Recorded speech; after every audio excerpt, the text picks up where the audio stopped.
Hi guys, welcome to Karnataki. Last ವಿಡಿಯೋನಾಗ ನಾವು table create ಮಾಡಿ ಡೇಟಾ ಇನ್ಸರ್ಟ್ ಮಾಡಿ ಕಂಟೆಂಟ್ ಆ್ಯಡ್ ಮಾಡಿದ್ವಿ.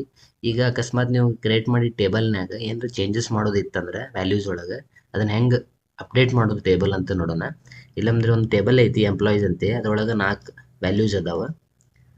ಅದನ್ನು ಅಪ್ಡೇಟ್ ಹೆಂಗೆ ಮಾಡೋದು ಅಂತ ನೋಡೋಣ. ಅಪ್ಡೇಟ್ ಕ್ವೇರಿ ಐತಿ ಇಲ್ಲೊಂದು ಎಕ್ಸಾಂಪಲ್.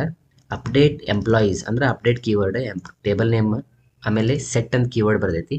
ಆಮೇಲೆ ಒಂದು ಕಾಲಮ್, ಆ ಕಾಲಮ್ನ ಏನಂತ ಡೇಟಾನ ಅಪ್ಡೇಟ್ ಮಾಡ್ಬೇಕಂತ ಬರೆಯೋದ. ಆಮೇಲೆ ವೇರ್, ಆಮೇಲೆ ಪ್ರೈಮರಿ ಕೀ, ಅದರದ್ದು ರೋ ಐಡೆಂಟಿಫೈ ಮಾಡೋಕೆ ನಾವು ಪ್ರೈಮರಿ ಕೀ ತೊಗೊಂಡೇವಿ. ಇದು ನಾವು ಅಪ್ಡೇಟ್ ಮಾಡಿ ನೋಡೋಣ. ಅಪ್ಡೇಟ್ ಸಕ್ಸಸ್ಫುಲ್ ಆತ.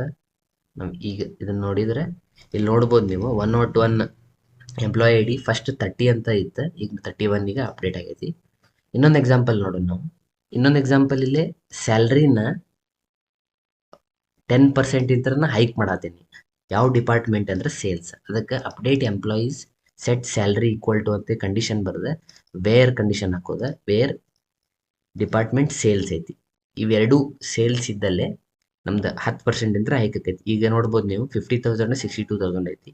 ಇದು ಅಪ್ಡೇಟ್ ಮಾಡಿದ ಮೇಲೆ ನಮ್ಮ ಕ್ವೇರಿ ಏನಾಕೈತಂದ್ರೆ ಇಲ್ಲಿ ನೋಡ್ಬೋದು ನೀವು ಸೇಲ್ಸ್ ಡಿಪಾರ್ಟ್ಮೆಂಟ್ 2 55,000 ಆತ, 68,200 ಆತ.